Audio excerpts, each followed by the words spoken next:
वसतियाला प्रातःकाळी उठून गेला तैसे असा विसंसारी जोवरी प्राचनाची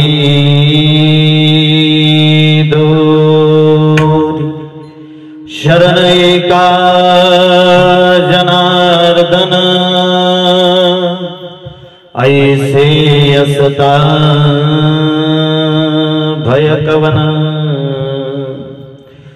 तैसे असा विसंसारी जोवरी प्राचनाची दोरी विठ्ठल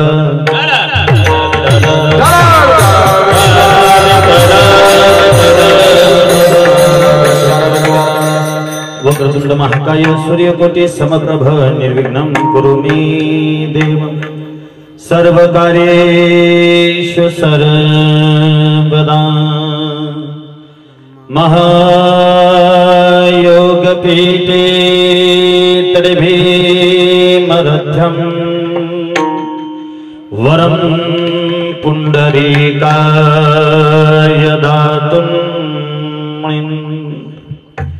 समागत्य तिष्ठन्तमानन्दकन्दं परब्रह्मलिङ्गं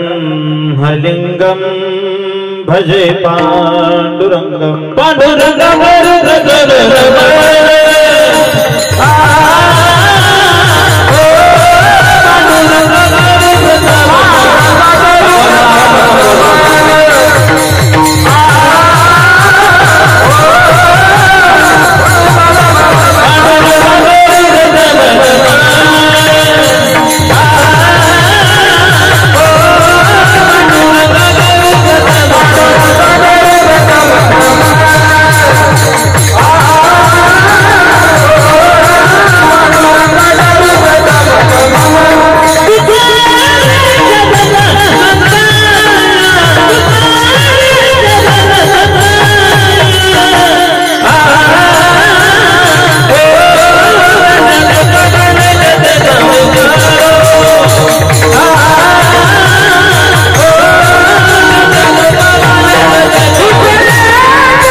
प्रथम नमन दुसरे चरणा संतांच्या त्यांच्या कृपादानी कथेचा विस्तारो बाबाजी सद्गुरु दास तुका जयाचा जने जन्म नामार्थ झाला जयाने सदा वासनामात केला जयाच्या मुखे सर्वदा नाम कीर्ते नमस्कार त्या ब्रह्म चैतन्य मूर्ती मस्तके पाया बरिया वारकरी संताच्या वारकरी संताच्या वारकरी संताच्या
पंढरीच्या देवराया दंडवत तुझे पाया, पक्षी अंगणी उतरती ते का गुंतुनिया राहती, तैसे असावे संसारी जवरी प्राचनाची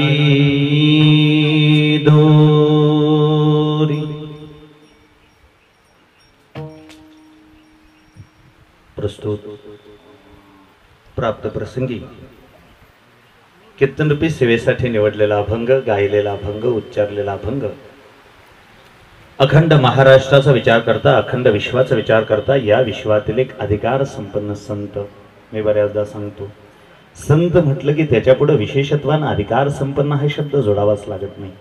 महाराष्ट्राच्या मातीमध्ये जेवढे म्हणून संत झाले सगळेच्या सगळे संत अधिकार संपन्न, ज्याचा त्याचा अधिकार वेगळा आहे, ज्याचं त्याचं अधिष्ठान वेगळं आहे, ज्याचं त्याचं कार्य करतो तो वेगळा आहे। ज्ञान म्हटलं की आम्हाला ज्ञानोबरायांची सहज आठवण होते, ज्ञानदेव ज्ञानदेव म्हणता ज्ञानदेव देतो, वासुदेवची होतो वदनी वदेतो, किंवा मग कैवल्याचा पुतळा प्रगटला भूतळा, चैतन्याचा जिव्हाळा ज्ञानोबा माझा, किंवा मग जयाचे द्वारी सोन्याचा पिंपळ, अंगी ऐसे बळ रेडा बोले। ज्ञान म्हटलं की ज्ञानोबराय आठवतात, भक्ती म्हटलं की भक्त शिरोमणी नामदेवराय आठवतात, वैराग्य म्हटलं की जगद्गुरु तुकोबराय आठवतात, आणि शांती म्हटलं की शांती ब्रह्म एकनाथ महाराज आठवतात। त्यातही नाथांमध्ये आणि इतर संतांमध्ये फरक तो एवढा, इतर संतांच्या बाबतीत विचार करता बाकी सगळेच्या सगळे संत पारमार्थिक दृष्ट्या श्रीमंत होते, सांसारिक दृष्ट्या गरीब होते। नाथांच्या बाबतीत विचार केला तर नाथांचा परमार्थही श्रीमंत होता आणि नाथांचा प्रपंचही श्रीमंत होता। परमार्थ आणि प्रपंच दोन्हीही दृष्टीने श्रीमंत असणारे संत शांतीब्रह्म एकनाथ महाराज आज जीवानं संसारात पडल्यानंतर, संसारात आल्यानंतर एकतर आलिया संसारा उठा वेग करा, शरण जा उदारा पांडुरंगा, या न्यायानं त्या जगाच्या बापाला शरण जावं, शरण गेल्यानंतर मग संसारात असावं कसं।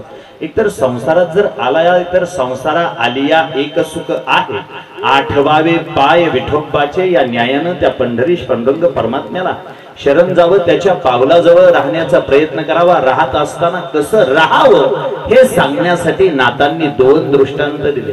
पहिला दृष्टांत दिलाय तो पक्षाचा दिलाय, दुसरा दृष्टांत दिलाय तो वाटसरोचा दिलाय। नाथांचं मत असं आहे, पक्षी अंगणी उतरती ते का गुंतून या राहती, अंगणात उतरलेली पाखरं का गुंतून राहतात का? अंगणात काही क्षणासाठी, काही काळासाठी उतरलेली पाखरं काही क्षण अंगणात राहतात, काही काळ अंगणात राहतात, अंगणात उतरल्यानंतर ते दाणे टिपतात, दाणे टिपले की मन भरलं, पोट भरलं की ते निघून जातात। तुम्ही आम्ही सगळे सुद्धा आयुष्यरूपी अंगणात उतरलेली पाखरच आहे, आपण सगळे आयुष्यरूपी अंगणात उतरलेली पाखरच आहे। एखादा क्षण सुखाचा येईल, एखादा क्षण दुःखाचा येईल। सुखाचा आला म्हणून हुरळून जाऊ नका आणि दुःखाचा आला म्हणून नाराज होऊ नका, पळू नका। सगळे दिवस सारखे आहेत का? सगळे दिवस सारखे आहेत का? अजिबात नाही। जसं असेल तसं ठेविले अनंते, म्हणून अजून तुझ्या अंगावर टिपका पडला नाही म्हणून सुधारता तुला हे सगळं, तुला सुधारता त्याच्या पाठीमागचं कारण एकच आहे, हे असं ऐक जाईल जाईल काय करतो महाराज। आपण सगळे आयुष्यरूपी अंगणामध्ये उतरलेली पाखरच आहे। आयुष्यरूपी अंगणात उतरलेली पाखरं असताना एखादा क्षण सुखाचा येतो, एखादा क्षण दुःखाचा येतो। सुख दुःख हे वळवातल्या पावसासारखं आहे, सुख दुःख समान, ते काही सदैव सारखं आहे का हो? सुख सदैव कुणालाच मिळालं नाही, दुःखही सदैव कुणालाच मिळालं नाही। बरं आपल्याला मिळावं अशी अपेक्षा करत असताना कधीतरी त्या जगाच्या बापाकडे बघावं, त्या जगाच्या बापाला सदैव सुखात राहता आलं नाही। तुम्ही आम्ही दोन अभंग पाठ करून सुखात राहिले, सहज साधी सोपी गोष्ट आहे। पक्षी अंगणी उतरते ते का गुंतून या राहती, अंगणात उतरलेली पाखरं ज्याप्रमाणे गुंतून राहत नाही, त्यांचा काळ आला, त्यांचा वेळ आला की ते निघून जातात। आपणही तैसे असावे संसारी जवरी प्राचनाची दोरी। महाराज आपणही संसारामध्ये तसं असावं, तसं असावं म्हणजे असावं नेमकं कसं हे कळण्यासाठी दुसरा दृष्टांत दिला। वस्तीकर वस्ती आला प्रातःकाळी उठून गेला, एखादा वस्तीकर वस्तीला येतो आणि सकाळ झाली की तो निघून जातो। बहुतेक 84 लक्ष योनीचा प्रवास करणारा हा सुद्धा एक वाटसर आहे, हा सुद्धा एक वाटसर आहे। याला अनंत फेरे पार करायचे, एक एक योनी कोटी कोटी फेरा। या न्यायानं या वाटसरूला सुद्धा अनंत प्रवास पूर्ण करायचा आहे। पण अनंत प्रवास पूर्ण करत असताना, प्रवासाला चालत असताना, प्रवासाला जात असताना कुठंतरी एका जागेवरती त्याला विसावा मिळावा याच्यासाठी जगाच्या बापानं तुम्हाला आम्हाला हा मनुष्य जन्म दिला. त्याला माहिती आहे जगाच्या पाठीवर कुठेही विसावा नाही मिळाला तरी मानवाच्या जन्मामध्ये विसावा मिळेल आणि नाहीच एखाद्याला मानवाच्या जन्मामध्ये विसावा मिळाला तर माझे संत महात्मे त्याचा हात धरतील आणि त्याला हात धरून तुकोबरायासारखे संत सांगतील धावा. कारण पुढं तुका म्हणे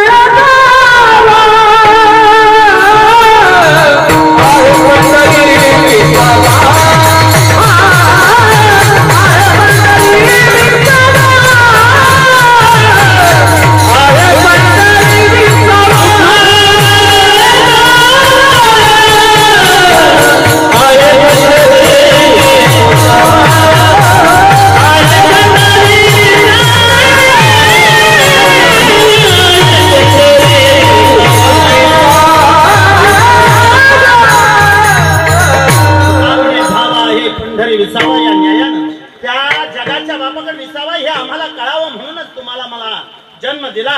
हा जन्म दिल्यानंतर तुम्ही आम्ही सगळ्यांनी जगत असताना त्या वाटसरूसारखं एक दिवशी आपल्याला निघून जायचंय. वाटसरूसारखं एक दिवशी प्रातःकाळ झाला की आपल्याला उठून जायचं हे लक्षात ठेवावं. वस्ती कर वस्ती आला प्रातःकाळी उठून गेला तैसे असावे संसारी जोवरी प्राचीनाची दोरी. महाराज तुम्ही सांगता हे मान्य माणसाने राहत असताना वस्ती करासारखं राहावं मान्य माणसाने राहत असताना त्या पक्ष्यांसारखं राहावं हे मान्य पण हे सगळं जगत असताना हे सगळं राहत असताना आम्हाला अनंत अडचणीत या संसारामध्ये अनंत प्रकारचे दुःख आहेत. या दुःखात पार करून या दुःखावरती विजय मिळून आम्ही नेमकं जगावं कसं तेव्हा शेवटचा उपाय सांगितला. शेवटी सांगितलं त्या जगाच्या बापाला शरण जावं त्याला शरण गेल्यावरती फायदा काय होईल. कारण सध्या आम्ही फायद्याशिवाय कोणाच्या पाया सुद्धा पडत फायदा असावा लागतोय. फायदा असला मग आम्ही नालायकाच्या सुद्धा पाया पडायला तयार. फक्त अडचण अशी आम्हाला फायदा झाला पाहिजे. महाराज हे त्याचे पाय धरा म्हणता पण काय काय फायदा काय होईल. त्याचा पाय धरल्यानंतर मरण चुकल काय नाही रे. त्याला चुकलं नाही ते तुम्हाला काय त्याला चुकलं नाही ते तुम्हाला काय चुकणार आहे. त्याला त्याचं पाय धरल्यानंतर मरण नाही चुकणार. मग काळाची जी अनामिक भीती तुमच्या अंतकरणामध्ये लपून बसली आहे.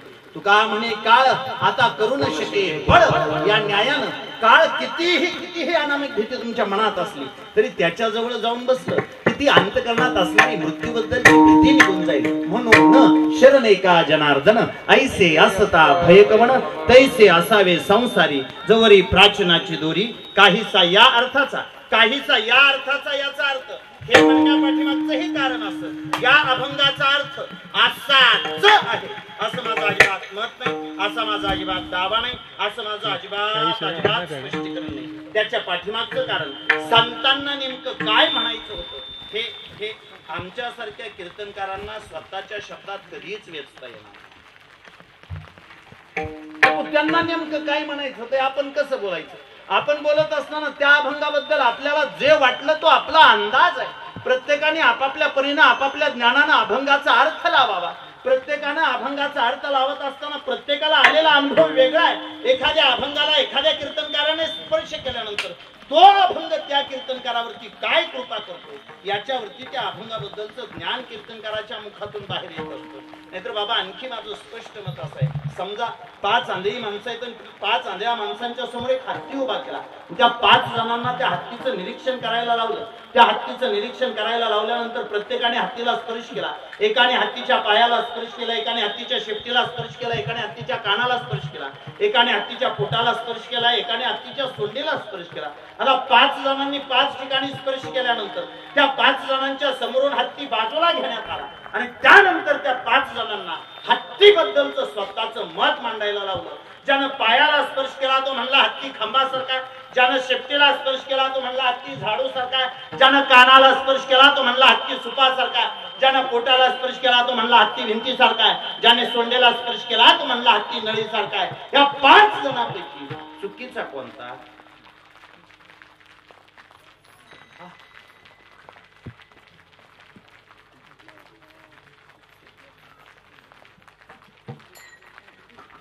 त्यामुळे बहुतेक तुम्ही बोलत माझं स्पष्ट मत आहे. या 5 जणांपैकी चुकीचा कोणता. या 5 जणांपैकी एकही जण चुकीचा नाही. मग एकही जण चुकीचं नाही, मग त्यांचं एकमत आहे का? नाही, त्यांचं एकमत नाही. त्यांचं प्रत्येकाचं वेगवेगळं मत आहे. आणि सध्याच्या काळात एकमताला खातच कोण? बहुमत असलं की जमतं, मग तिघाचं पटलं तरी चालतं ना. बहुमत असतं, बहुमत असतं. त्या 5 जणांचं मत वेगळं वेगळं आहे. 5 जणांचं मत जरी वेगळं असलं तरी 5 जणांपैकी चुकीचा कोणताच नाही. माझं स्वतःचं स्पष्ट मत असं आहे, आमच्यासारख्या आंधळ्या कीर्तनकारांनी एखाद्या जेव्हा अभंगाला स्पर्श करावा तेव्हा तो अभंग त्या प्रत्येक कीर्तनकाराला जे ज्ञान देतो ते पूर्णपणे वेगळं आहे. पाठीमागल्या काही दिवसापूर्वी एक अधिकारी कीर्तनकार कीर्तनाला उभा राहिले आणि कीर्तनाला उभा राहिल्यानंतर त्यांनी अभंग गायला आणि बापू त्यांनी टाळकर यांनी अभंग थांबवला. थांबा थांबा थांबा. पण टाळकऱ्याला अभंग थांबवायची परवानगी होय म्हणा, नाही म्हणा, गडबडी. टाळकऱ्यांना अभंग थांबवायची परवानगी अजिबात नाही. थांबवतील तुम्हाला एकाच फडावर. दंडोपंत दादांच्या फडावर फक्त तुकोबरायांचे अभंग घेऊन कीर्तन करायची ही त्यांची परंपरा. जर त्याच्या व्यतिरिक्त अभंग घेतला तर अभि महाराज ते थांबवतात, ते कीर्तन करू देत नाही. मग आपल्याला अभंग बदलून घ्यावा लागतो. आता ते अधिकारी कीर्तनकार त्यांनी अभंग गायला आणि अभंग गायल्यानंतर टाळकरी म्हणले थांबा थांबा थांबा म्हणले. थांबा. त्यांनी विचारलं काय म्हणजे काय झालं? अहो हाच अभंग सप्त्यातलं होतं, हाच अभंग काल झाला. आता काल झालाय म्हणल्यावर आपल्यासारख्यावर तसली वेळ आल्या होतं तो मी विद्वान 4 पाठ करून ठेवलं ते सप्त्यासाठी. अशी जर वेळ आलीच अचानक एखाद्याने थांबवलाच तर कांतीशी आपलं बदलून घ्यायचा. आणखी सोपं सांगता संतोष बुवा, संप्रदायाबद्दल माझं स्वतःच मत असं आहे, संभळूनच घ्यायचं म्हटलं तर येड्याला बी संभळून घेता येतं आणि चूकच काढायची म्हणलं तर पंडिताची बी काढत पाहिजे. ढोकबाबांचं कीर्तन चालून ढोकबाबांच्या कीर्तनात एक निष्ठावंत वारकरी बाबांच्या नजरेत दिसला म्हणून ढोकबाबांनी त्याला बोलवलं आणि त्याला म्हणले चाल म्हणा. अभंग बहुतेक होता धर्माची तू मूर्ती पाप पुण्य तुझी हा अभंग. आता ते वारकरी होते ते समोर आले आणि त्यांनी ढोकबाबांना सांगितलं बाबा तुम्ही जो अभंग जर म्हणलाय जो अभंग घेतलाय तो अभंग काय माझा पाठ नाही. ढोकबाबांनी त्याच्यावर उपाय काय करावा? ढोकबाबांनी सांगितलं असं करा, नसू द्या पाठ नसला तरी तुमचा कुठला पाठ आहे? म्हणले माझा पाठ आहे आपला तो एक देव करून घ्यावा. म्हणले म्हणा आपला तो एक देव करून घ्यावा. या अभंगावरती चाल झाली आणि सोडवताना धर्माची तू मूर्ती हा अभंग सोडवला गेला. संभळूनच घ्यायचं झाल्यावर मग किती बी संभळून घेता येते आणि चुकाच काढायच्या म्हणल्यावर मग कोणाचे बी काढता येते. त्यात काय हे ज्याचं त्याच्या परिणाम. आता ते अधिकारी कीर्तनकार होते आपल्यासारखे नाही, माझ्यासारखे असतं म्हणजे अभंग बदलून घेतला असतं आपलं. पण त्या अधिकारी कीर्तनकारांनी जे वाक्य वापरलं माऊली महाराज त्यांनी असं सांगितलं, हे बघा हाच अभंग जरी काल झाला असला तरी कालच्या कीर्तनकारावरती या अभंगाची झालेली कृपा वेगळी आहे आणि माझ्यावरती या अभंगाची झालेली कृपा वेगळी आहे. त्यांना मिळालेलं ज्ञान वेगळं आहे, मला मिळालेलं ज्ञान वेगळं आहे. जे कालच्यांनी सांगितलं ते मी सांगणार नाही आणि जे मी सांगणार आहे ते नक्कीच कालच्यांनी सांगितलं नाही. एकाच अभंगावरती सलग 2 दिवस कीर्तन झाली. सहज साधं सोपं एखाद्या अभंगाला स्पर्श केल्यानंतर तो अभंग कीर्तनकाराला भिन्न भिन्न प्रकारचं ज्ञान देऊ शकतो. या अभंगाला माझ्यासारख्या पामरानं स्पर्श केल्यानंतर अभंगानं माझ्यावरती जी कृपा केली, अभंगाने मला जे ज्ञान दिलं ते तुमच्या समोर मांडण्याचा यथोचित प्रयत्न करेन, प्रामाणिक प्रयत्न करेन. अभंगाचा अर्थ असाच आहे असा माझा दावा नाही, असं माझं मत नाही. काहीसा या अर्थाचा अभंग सेवेला घेण्यापाठीमागचा परिहार नाम सेवेचं कारण, या परिवाराचं अस्तित्व, या परिवाराचं मांगल्य, या परिवाराचं पावित्र्य, या समस्त परिवाराच्या देवघरातली समयी, या परिवाराची आई. तुम्ही कोणताही शब्द जोडा, कैलासवाशी म्हणा, वैकुंठवाशी म्हणा अथवा स्वर्गवाशी म्हणा. आदरणीय सौभाग्यवती सरस्वती दत्तात्रय जाधव आई म्हणायचे सगळे. आदरणीय विशाल महाराज असतील, आदरणीय गणेश दादा असतील, आदरणीय नामदेव दादा असतील, या तिघांच्याही आयुष्यातून ते मातृछत्र हरपून गेलं. ती आई निघून गेली. आई नावाची जी सावली होती या तिघांच्या आयुष्यातून निघून गेली. त्या घटनेला आज 1 वर्ष पूर्ण होतं आणि वर्ष पूर्ण झाल्याच्या निमित्ताने हा वर्ष श्राद्धाचा सोहळा आणि वर्ष श्राद्धाच्या सोहळ्याच्या निमित्ताने हा 1 दिवसाचा कीर्तन सोहळा, ज्ञानयज्ञ सोहळा, ज्ञानदान सोहळा अन्नदान सोहळा तथा वस्त्रदान सोहळा आलेल्या सर्वांच्या चरणावरती मी अतिशय नम्रतापूर्वक नतमस्तक होतो आणि निवडलेल्या अभंगाकडे प्रवृत्त होतो. विठ्ठल. आजच्या सेवेला सुरुवात करीत असताना एका मातृत्वाबद्दल बोलायचं झालं, एका आईबद्दल बोलायचं झालं, त्या आईच्या प्रेमाबद्दल बोलायचं झालं तर मला माफ करा. मी तिला मायेचा सागर म्हणून तिचा अपमान अजिबात करणार का. आईला मायेचा सागर म्हणून हा सुद्धा आईचा अपमान आहे. असं कसं म्हणलं बुवा, तिचा अपमान कसा होऊ शकतो मायेचा सागर म्हणल्यावरती. तिला जर मायेचा सागर म्हणावं तर मग तिला समुद्राची उपमा दिल्यासारखं होतं. आणि जर तिला समुद्राची उपमा द्यायची म्हटलं तर मग जी माणसं समुद्रात फिरायला गेली त्यांच्याकडून कधीतरी एकदा माहिती घ्या. समुद्रात फिरायला गेल्यानंतर म्हणतात प्यायचं पाणी सुद्धा सोबत न्यावं लागतं. ज्या समुद्रानं घोटभर पाणी दिलं नाही, ज्या समुद्रानं घोटभर पाणी दिलं नाही तो समुद्र माझ्या आईची बरोबरी करू शकेल काय. तो समुद्र आईच्या पंक्तीत बसू शकेल काय. उलट आजपर्यंत आई सांगण्याचा प्रयत्न बऱ्याच कीर्तनकारांनी केला, जमले असं मला कधीच वाटत नाही. बऱ्याच लेखकांनी लिहिण्याचा प्रयत्न केला, जमले असं मला अजिबात वाटत नाही. बऱ्याच गायकांनी आई गाण्याचा प्रयत्न केला, तेही अपुरे ठरले. बऱ्याच जणांनी आई रेखाटण्याचा प्रयत्न केला, तेही अपुरे ठरले. माझं मत आहे आई सांगता येत नाही, आई गाता येत नाही, आई बोलता येत नाही, आई लिहिता येत नाही. आई समजून घेण्यासाठी जगाच्या बापाने असा कोणता उपायच केला नाही. आई समजते दोन पद्धतीनं. एक तर आई झाल्यावर आई कळते, नाही तर आई मेल्यावर आई कळते.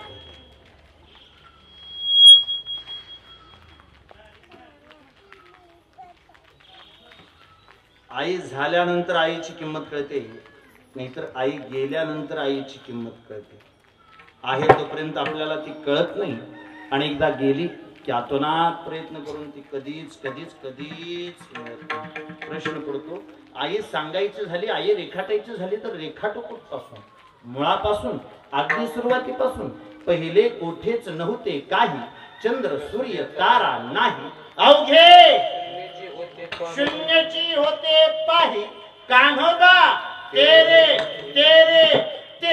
मग ते शून्य होत याचा अर्थ तो असतं तर ते पुल्लिंग असतं, ती असतं तर ते स्त्रीलिंग असतं. ते शून्य आहे याचा अर्थ ते नपुसकलिंग आहे. आणि नपुसकलिंग असल्यामुळे नवनिर्मितीचं सामर्थ्य त्याच्याकडे नव्हतं. म्हणून सुरुवातीला तेथे एक तिथला शब्द आहे हा, तेथे एक ढालगच निर्माण झाली. या जगाच्या पाठीवरती माया उपलब्ध झाली आणि माया उपलब्ध झाल्यानंतर, माया उपस्थित झाल्यानंतर त्या मायेला अनंत रूप देण्यात आली. अनंत रूपानं ती माया तुमच्या आमच्या सगळ्यांच्या आयुष्यात आली.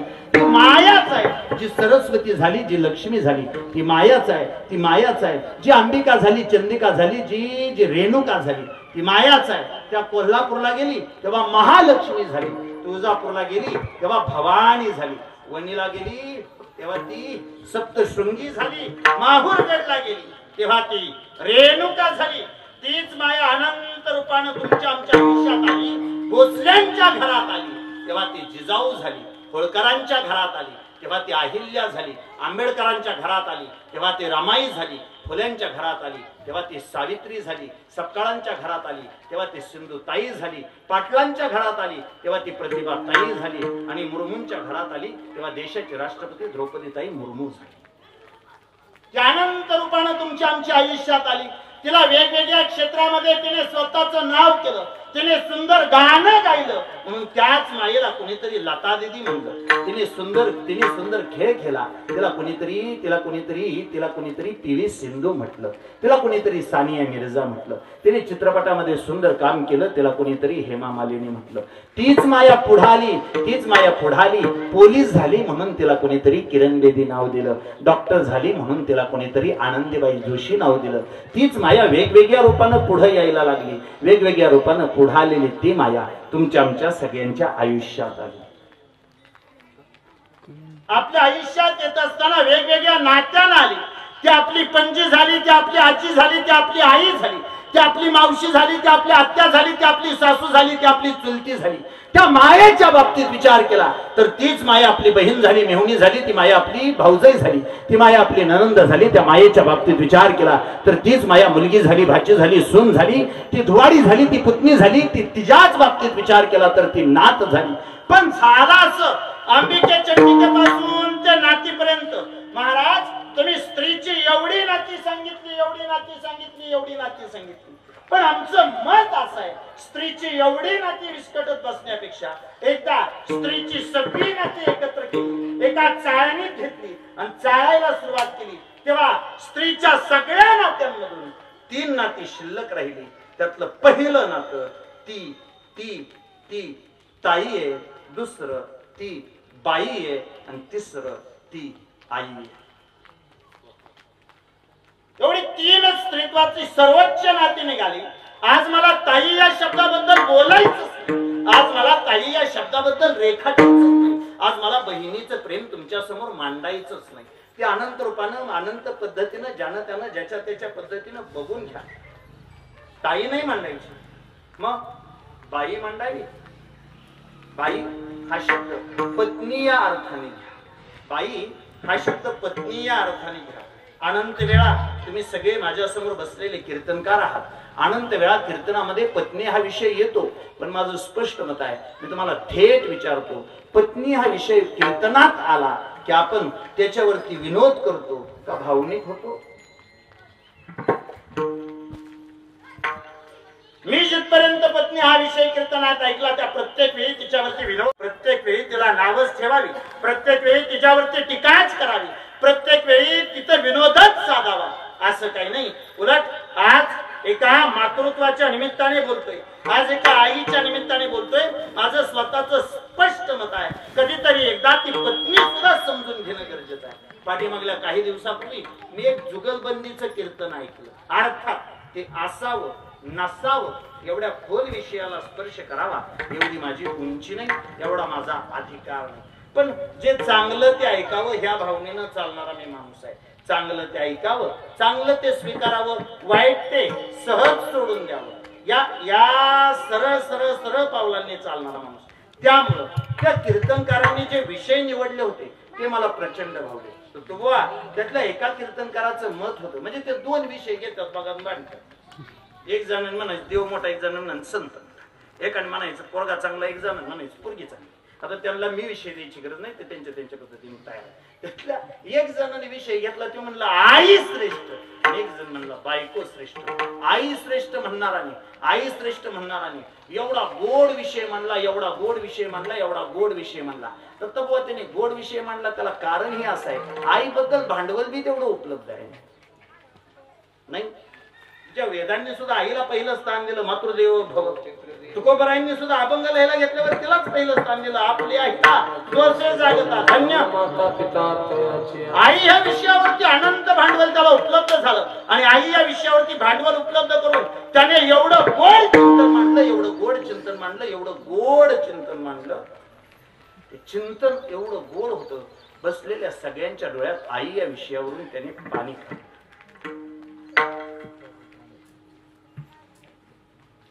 थोडस आपल्यावरील पण बोलू का? थोडस आपल्यावरील पण बोलू का? म्हणजे माफच करा. आई हा विषय सांगून रडवणाऱ्या, आई हा विषय सांगून लोकांच्या डोळ्यातून पाणी काढणाऱ्या, आई हा विषय सांगून लोकांच्या डोळ्यातून पाणी काढणाऱ्या कीर्तनकाराला बोलवण्यापेक्षा आईला मरेपर्यंत पाणी पाजणाऱ्या कीर्तनकाराला बोलवा. सध्याची काळात आई सांगणं सोपं आहे. आई सांगायला काय राहतं, शब्दात व्यक्त केली होऊन जाईल.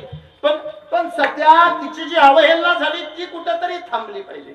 महाराज अगदी स्पष्ट त्यांनी आई या विषयावरती सबंध मंडप प्रडवला. वा, आई या विषयावरती काय गोड चिंतन मांडलं. 4-2 कविता म्हटला, त्याच्यामुळे ते आणखी फार जास्त झालं. आता सगळ्यांची नजर होती, जो बायको सांगणार आहे तो नेमका काय सांगेल, जो बायको विषयावर बोलणार आहे तो नेमका काय बोलेल. सगळ्यांनी त्याच्याकडे बघायला सुरुवात केली. पण आता तो बोलणार काय? बायको सांगणारा बहुतेक आता बायको सांगणारा थांबेलच.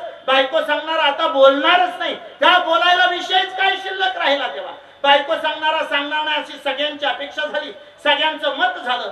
बायको सांगणारा कीर्तनकार बोलायला सुरुवात करतो आणि त्याने शेजारच्या कीर्तनकाराला सांगितलं, वा महाराज, काय गोड पद्धतीनं तुम्ही आई मांडली. आई जगात सर्वात श्रेष्ठ असते मला मान्य आहे, आई जगात देवापेक्षा श्रेष्ठ असते मला मान्य आहे. पण पण पण पत्नी सांगत असताना माझं एवढंच मत आहे, पत्नी मांडत असताना माझं एवढंच मत आहे, मला एवढीच पत्नी तुमच्या समोर मांडता येईल, मला एवढंच बोलता येईल.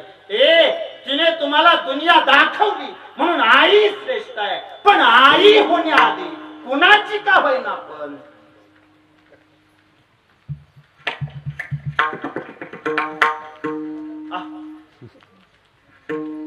पत्नी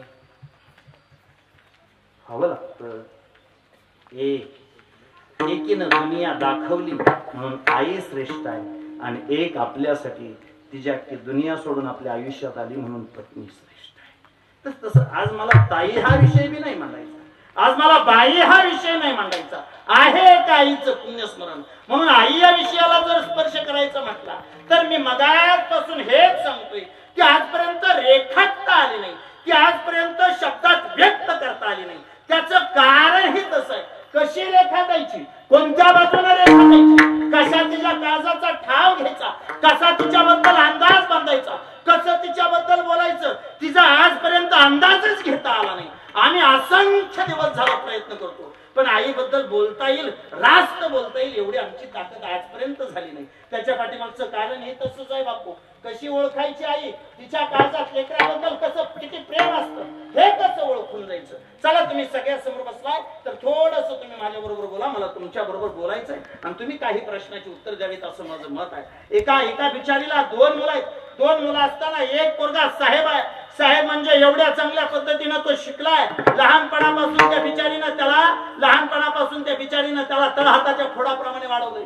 तळहाताच्या फोडाप्रमाणे वाढवत असताना त्याला जाणीव करून दिली होती, लहान असताना तुझा बाप मरून गेलाय म्हणून लेकरा तुला शिकायचंय, म्हणून तुला तुझं आयुष्य घडवायचंय. हे त्या आईनं त्या पोराला शिकवलेलं असताना ते लेकरू आईच्या शब्दाची जाणीव ठेवली. लेकरू हा म्हणता लहानाचं मोठं झालं. आईच्या शब्दाची, आईच्या कष्टाची त्याने जाणीव ठेवली आणि कष्टाची जाणीव ठेवून ते लेकरू हा म्हणता लहानाचं मोठं झालं. एवढं मोठं झालं ते लेकरू साहेब झालं. पण अडचण एक झाली, एक पोरगा साहेब झाला आणि दुसरा पोरगा दारू प्यायला लागला.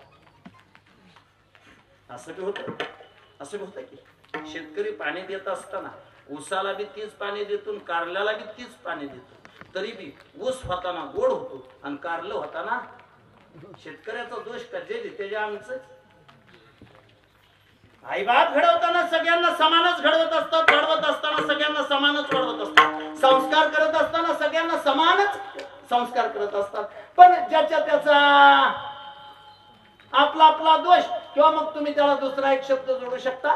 त्याच दोष या शब्दाला आंगडं टोपडं घालायचं आणि त्याला दुसरा शब्द जोडायचा, त्याला प्रारब्ध म्हणायचं. कशा खाली नाही जर समजा खपलं की मग हे तर खपतं. प्रारब्ध म्हणलं की गप बसायचं. मग प्रारब्धाची एक साहेब झाला, एक दारोडा झाला. एकाने आईची प्रचंड सेवा केली. प्रचंड सेवा म्हणजे तो पत्नीच्या समोर उभा राहिला होता आणि त्याने स्वतःच्या पत्नीला सांगितलं होतं, आई मी आज साहेब जरी झाला असतो तरी मी साहेब होत असताना माझ्या आईनं प्रचंड खस्ता खाल्ल्या. तिनं दिवस दुसऱ्याच्या रानात काम केले आणि रात्रीच्या वेळेला जर समजा भाकरी नाही मिळाली तर स्वतः उपाशी झोपले, पण आम्हाला तिने भाकरी घातली. माझी एक विनंती आहे, तुझी आणि माझी आईची कधीतरी भांडणं होऊ शकतात, कधीतरी तुमच्या दोघींचा वाद होऊ शकतो, कधीतरी असा प्रसंग येईल तुला माझ्या आईचा राग येईल. येतो सुनानला नाही येतो कशा पाहिजे ती बोली तुझी सांगितलं की मग म्हातारी कालवा करते आणि मग सुना म्हणते ते केला काय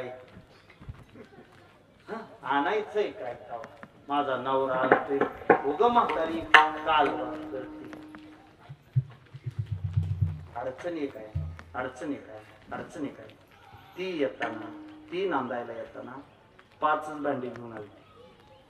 म्हातारी ती नांदायला येताना 5 भांडी घेऊन आली. तिने 5ची 50 करताना किती खस्ता खाल्ले ते तिच्या जीवाला माहिती. तिने 5चे 50 करताना तिला काय त्रास झालाय ते तिच्या जीवाला माहितीये. तू येतानाच सुईपासून मिक्सर पत्र घेऊन आली, तुला काय माहिती आहे? तुला माहितीच काय आहे की त्याच्यासाठी कष्ट किती करावं लागलं, त्याच्यासाठी किती त्रास सहन करावा लागला. त्या चमच्यावर तेलासाठी 8-8 दिवस बिचारी वाट बघायची, याची किंमत तुला कुठं माहितीये? त्यामुळे तुला वाईट वाटतं, तुला राग येतो म्हातारे आपल्यावर चिडते म्हणून. साहेबांनी हात जोडले बायकोच्या पुढं आणि बायकोला सांगायला सुरुवात केली, कधीतरी असा प्रसंग येईल तुला माझ्या आईचा राग येईल, तुला माझ्या आईबद्दल चीड निर्माण होईल. आला किती राग तरी मला बोलायचं, पण माझ्या आईला अजिबात बोलायचं. एवढं त्याने बायकोला समजावून सांगितलं होतं. ह्या सगळ्या गोष्टी साहेबांनी करून ठेवल्या, ह्या सगळ्या गोष्टी साहेबांनी करून ठेवल्या. साहेब आई प्रति प्रचंड चांगले वागत होते. साहेबांनी आईची सेवा करावी, दवाखान्यात न्यायचं झालं तरी साहेब तिला दवाखान्यात घेऊन जात होते. कुठलीच गोष्ट साहेबांनी आईला कमी पडून दिली नव्हती. तिला 2 मुलं आहेत, एक साहेब आहे आणि एक दारोडा आहे. आता मला तुमच्याकडून उत्तर पाहिजे, त्या आईचा जास्त जीव कुणावर आहे?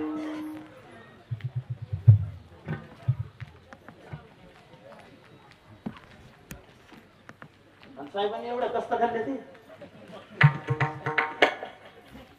कुठल्या शब्दात आई मांडायची, कसा तिच्या काळजाचा ठाव घ्यायचा, कशा तिच्या प्रेमाला मोजमाप करायचं, कुठल्या टेपने आईचं प्रेम मोजता येईल. जगात असं कोणतं यंत्र आहे जे आईचं प्रेम मोजेल? साहेबांनी एवढं कष्ट केलं तरी, साहेबांनी एवढ्या कष्टा खाल्ल्या तरी जीव लावताना मात्र तिने दारोड्यावर लावला.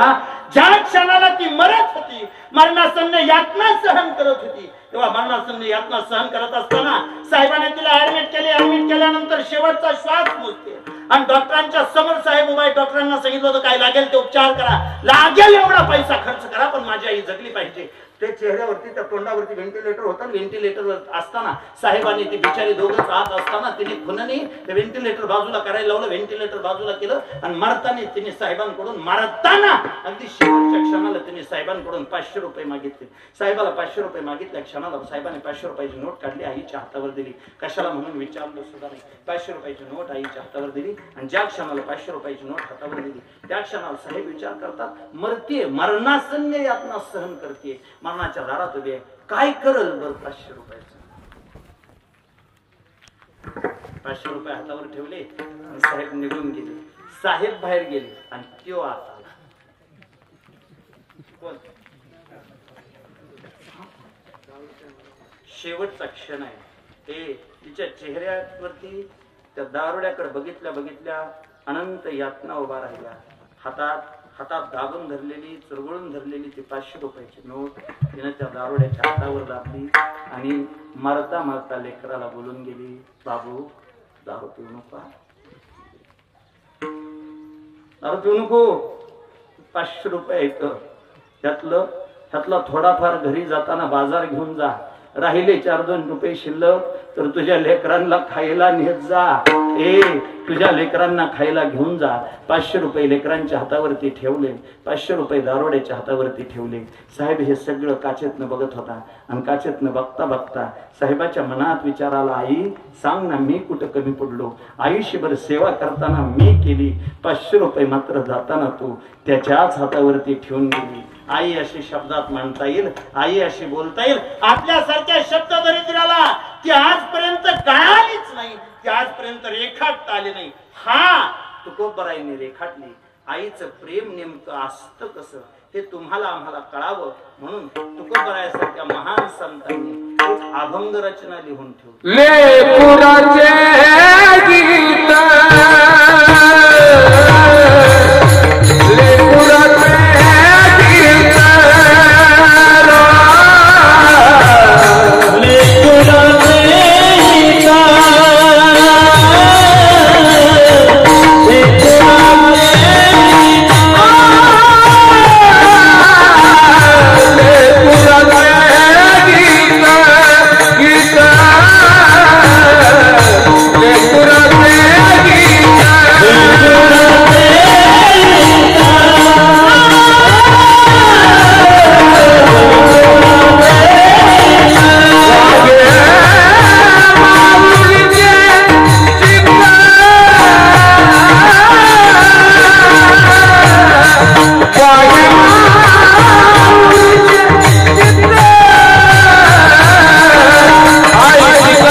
लेकराचे हित वाहे माऊलीचे चित्त ऐसी कळवळ्याची जाती करील अभाविनी किंवा मग मातेची या चित्ती अवघी बाळकाची व्याप्ती देह विसरे आपुला जवळ घेता शन गेला महाराज हे मान्य आम्हाला आज आईचं श्राद्ध आहे म्हणून बहुतेक तुम्ही लेकराचे हित अशा ह्या विषयापर्यंत हा आशय आणून सोडला वडिलांचं असतं तर बाप करेल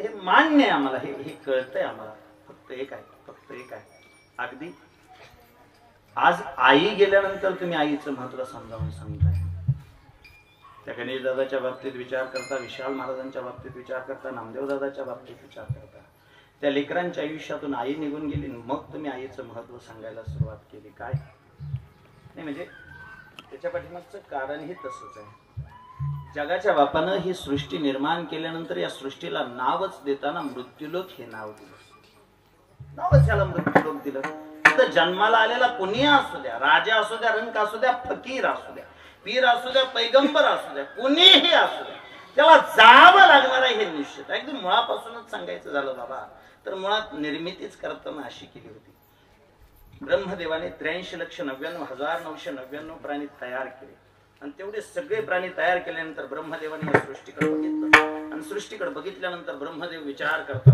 अतिशय सुंदर सृष्टी निर्माण झाली गोड सृष्टी निर्माण झाली का या सृष्टीत असमाधानाने जगणारा प्राणीच नाही तोपर्यंत 83,99,999 त्याच्यात एकही प्राणी असा नाही जो असमाधानाने जगेल त्यातला एकही प्राणी असा नाही जो रडत रडत स्वतःचं आयुष्य जगेल सगळे समाधानाने जगतील असं ब्रह्मदेवाला वाटलं ब्रह्मदेवाने त्या सृष्टीकडे बघितलं त्यावेळी माणूस तयार केला नव्हता त्याच्यामुळे ब्रह्मदेवाचं तसं म्हणण्याचं धाडस झालं माणूस जर तयार केला असता तर तसं म्हणण्याचं बहुतेक ब्रह्मदेवाचं धाडस झालं नसतं कारण इतर सर्व प्राण्यांच्या बाबतीत विचार करता बाकीचा कुठलाच प्राणी साठवून जगत नाही पण समाधानाने जगतो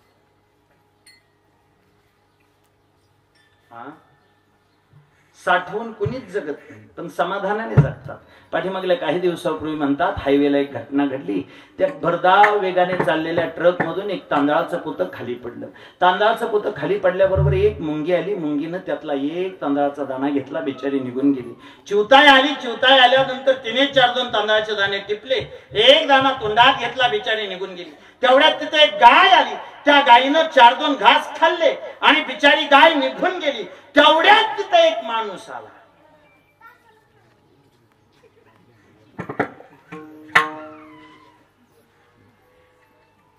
काय केलं आग पण दुसऱ्याच्या वाटणीला येऊन देत आग पण घेऊन गेला मुंगी स्वतःच्या पोटाला लागेल एवढं खाऊन निघून गेली चिवताई स्वतःच्या पोटापुरतं खाऊन निघून गेली ती गाय आली स्वतःच्या पोटापुरतं खाऊन निघून गेली हा स्वतःच्या पोटापुरतं नाही हा ह्याने उचललं सगळंच घेऊन गेला हा फक्त हावरा प्राणी त्या भगवंताने तयार केला नव्हता 83,99,999 ब्रह्मदेवाने तयार केले आणि त्यांच्याकडे बघून ब्रह्मदेव हसला तोपर्यंत विष्णू नारायण तिथे आले विष्णू नारायणाने विचारलं देवा एवढी सुंदर सृष्टी निर्माण केली पण ह्यातलं माझं भजन कोण करल कोण भजन गाढव भजन करतात असं नामस्मरण कोण करल नाही मग असं कर असा एक जीव तयार कर जो निव्वळ माझं नामस्मरणच करल जो सदैव माझी सेवा करल जो सदैव माझी उपासना करल ते विष्णू नारायणाच्या हट्टापोटी ब्रह्मदेवाने एक प्राणी तयार केला त्यात प्रयोग केला प्रयोग म्हणजे प्रायोगिक तत्वावर असा प्राणी तयार केला बाकीचे सगळे आडवे म्हणून ह्यो एकटा उभा तयार केला पण त्या ब्रह्मदेवाला माहिती नव्हतं आडवे आहेत ते सरळ चालतायत आणि उभा असणारा एकटाच गडी पण आडवा चालतोय माहित नव्हतं ब्रह्मदेवाला हे असंच होणार आहे म्हणून ब्रह्मदेवाला कदाचित या सगळ्या गोष्टीची जाणीव नसावी पण विष्णू नारायणाच्या हट्टापोटी ब्रह्मदेवाने माणूस तयार केला आणि त्याच वेळेला शंकर भगवान तिथं आले आणि शंकर भगवंतांनी सांगितलं तुम्ही प्राणी तयार केला तुम्ही माणूस तयार केला विष्णू नारायण तुम्ही त्याला सांभाळण्याची जबाबदारी घेतली पण माझी जबाबदारी आहे त्याला मारायची मानवजात कितीही प्रगत झाली तरी त्याला मारण्याची जबाबदारी माझी म्हणून माझी अशी विनंती आहे या सबंध सृष्टीला ब्रह्मदेवा तुम्ही 8 दरवाजे करून द्यावेत जेणेकरून त्या दरवाजातून या माणसाला मी जगातून बाहेर घेऊन जाऊ शकतो त्याच्या हट्टापोटी, शंकराच्या हट्टापोटी ब्रह्मदेवाने या संबंध सृष्टीला 8 दरवाजे केले. 8 दरवाजे करत असताना 4 असामान्य केले, 4 सामान्य केले. असामान्य आपल्यासारख्यांना कदाचित तिथपर्यंत पोहोचता येणार नाही, ते असामान्य. आणि 4 सामान्य केले, आपण निवड त्या 4तूनच जाणार आहे, असे 4. मग असामान्य अगोदर ऐका. असामान्य दरवाजापैकी पहिला दरवाजा असा तयार केला, त्या दरवाजाचं नाव आहे आत्मत्याग. स्वतःचा जीव दुसऱ्यासाठी समर्पित करणं, त्याला आत्मत्याग म्हणतात. आपण तिथपर्यंत पोहोचू शकत नाही. दुसरा दरवाजा केला, त्याचं नाव आहे आत्मसमर्पण. आत्मसमर्पण, स्वतःचा जीव पाण्याच्या स्वाधीन करायचा, त्याला आत्मसमर्पण म्हणायचं. शांती ब्रह्म एकनाथ महाराजांनी स्वतःचा जीव पाण्याच्या स्वाधीन केला, आत्मसमर्पण. तिसरा दरवाजा आहे, त्याचं नाव समाधी. या दरवाजातून माऊली महावैष्णव गेले. आणि चौथा दरवाजा आहे, त्याचं नाव वैकुंठ गमन. विश्व निर्माण झाल्यापासून आजपर्यंत ह्या दरवाजातून एकच महात्मा गेला, त्या महात्म्याचं नाव आहे श्रीमंत श्री जगद्गुरु तुकोबराय दत्ताबुवा. हे 4ही आपल्यासाठी नाहीतच. आत्मत्याग आपण करणार नाही आणि करू दे. आत्मत्याग आपण करणार नाही, आत्मसमर्पण आपण करणार नाही. तिसरी महत्वाची गोष्ट, समाधी आपण घेणार नाही आणि जगाचा बाप आपल्याला न्यायला येणार. आपल्यासाठी जे 4 आहेत, त्या 4 पैकी पहिला दरवाजा हत्या. एकाची दुसऱ्याकडून हत्या केली जाऊ शकते. एक, आपण हत्या या मार्गाने जाऊ शकतो. दुसरा दरवाजा, आपण आत्महत्या या मार्गाने जाऊ शकतो. माणसं दिसताना वरकरणी सुखात दिसतात, पण माझं तर स्पष्ट मत आहे, हसणाऱ्या व्यक्तीला सुद्धा कधीतरी आपुलकीनं विचारत जा, बरं आहे का म्हणून. सध्या माणसं दुनियेला मी बरा आहे एवढंच सांगतात, पण मी नेमका किती अडचणीत आहे हे खरं सांगायचं धाडस सध्या माणसं करेनाशी झाली. आपल्या सोबत राहणारी माणसं वरकरणी हसत दिसत असली तरी अंतकरणापासून किती दुःखात आहेत हे आपल्याला वेचता येईना झालं. आपल्याला त्याची जाणीव राहिली नाही, आपण कदाचित त्याच्या मुळापर्यंत जाईना झालो. म्हणूनच की काय, आत्महत्येची अनंत प्रकरणं समोर यायला लागली. एक ना अनेक किती नावं सांगू, बाकीचे नावं वेचण्यापेक्षा पाठीमागल्या 2-3 दिवसापूर्वी नितीनजी देसाई यांनी आत्महत्या केली. नितीनजी देसाई हे चित्रपट सृष्टीतलं मोठं नाव. नितीनजी देसाई यांनी आत्महत्या केली, यात काय विशेष आहे. पाठीमागल्या 15 दिवसापूर्वी एका IPS अधिकाऱ्याने स्वतःचा रिव्हॉल्वर स्वतःला लावला आणि स्वतः गोळी झाडून घेतली. विचार पडतो, काय कमी असेल डोंबाळे महाराज या माणसाला. पैसा कमी आहे? अजिबात नाही. पद प्रतिष्ठा कमी आहे का?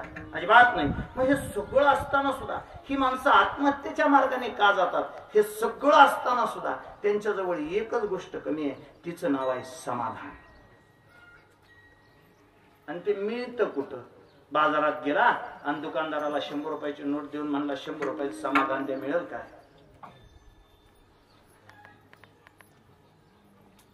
ते मिळण्यासाठी सध्या तरी एकच साधन उपलब्ध आहे, त्याचं नाव आहे कीर्तन.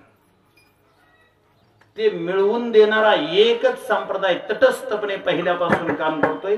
या संप्रदायाने आजपर्यंत कुठल्याही व्यक्तिरेखेला, व्यक्तिपूजेला मान्यता दिली नाही. माझं पूजन करा असं आजपर्यंत संप्रदायात कुणीच म्हणलं नाही. निवळ जगाच्या कल्याणासाठी, सृष्टीच्या निर्मितीपासून, संप्रदायाचा पाया घातल्यापासून आजपर्यंत प्रामाणिकपणे जगाच्या कल्याणासाठी झटलेला एकमेव संप्रदाय, त्याचं नाव वारकरी संप्रदाय.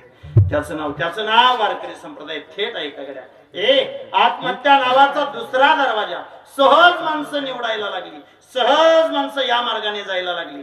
माझं स्पष्ट मत आहे देवप्पा, मला एवढंच कळतं, पंढरीच्या पांडुरंगाच्या पायरीवर बसलेल्या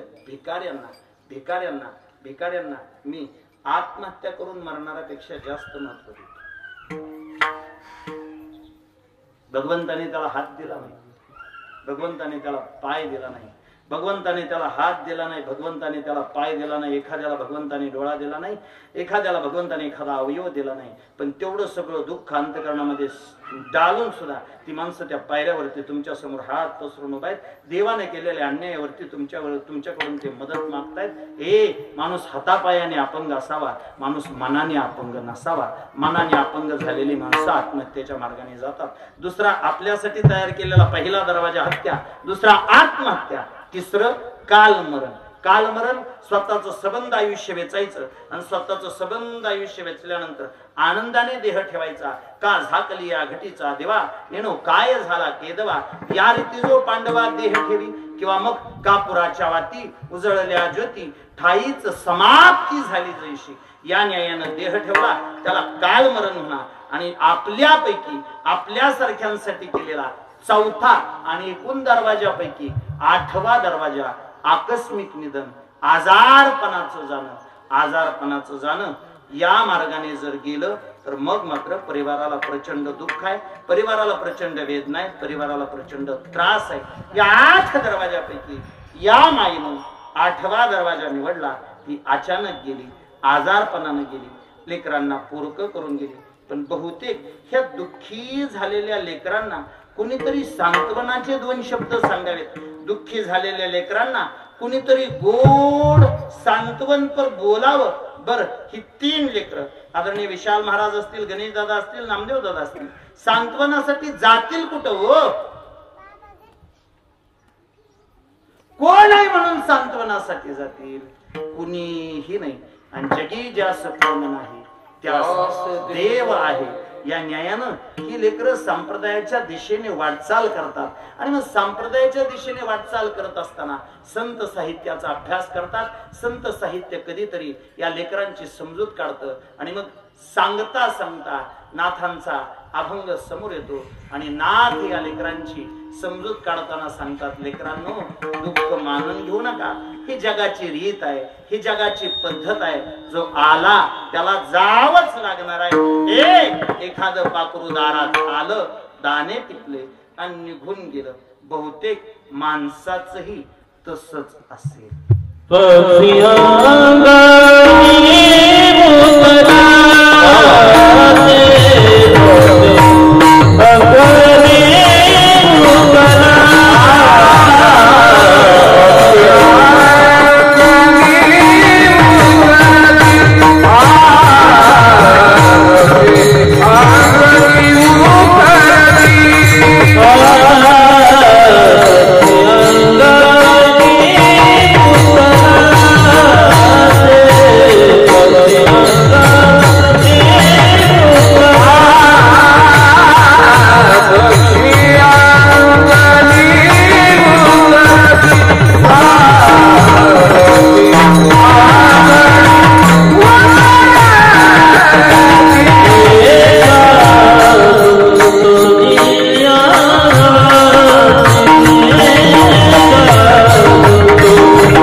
बहुतेक सर्वांचं सांत्वन करण्यासाठी नाथांचा शब्द आलेत. पक्षी अंगणी उतरती ते का गुंतुनिया राहती.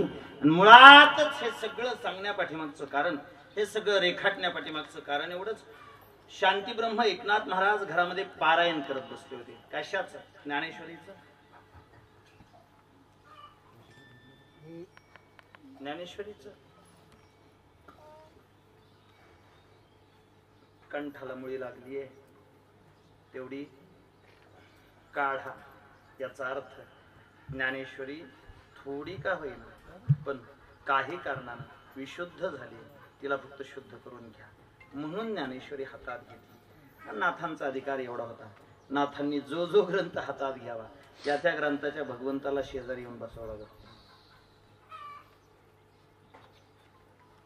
रामायण जर लिहायला घेतलं, रामायण जर वाचायला घेतलं, रामायण जर अध्ययन करायला घेतलं तर मारुतीराया शेजारी येऊन बसत होते. बाबा माझं आजही मत असं आहे, म्हणजे मला जिथपर्यंत मी वाचलं तिथपर्यंत आजही म्हणतात रामकथा करणाराला स्वतःच्या आसना शेजारी एक रिकामा आसन ठेवावं लागतं. आजही त्यांचं मत असं आहे. मारुतीराया शेजारी येऊन बसतात आणि रामकथा ऐकतात. आजही त्यांची तशी श्रद्धा आहे. नाथ बाबा एकदा रामायणावरती ज्यावेळी चिंतन करत होते, मारुतीराय शेजारी आले आणि विषय आला तो लंकेतल्या फुलापर्यंत. नाथबाबांनी लिहिलं, लंकेतली फुलं पांढरी होती, मारुतीरायानं लेखणी हिसकावून घेतली. आणि असं चुकीच का लिहिताय?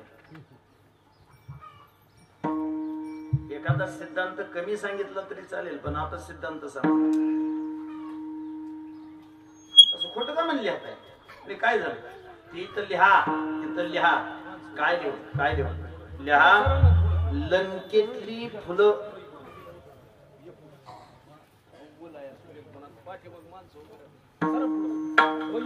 विठ्ठल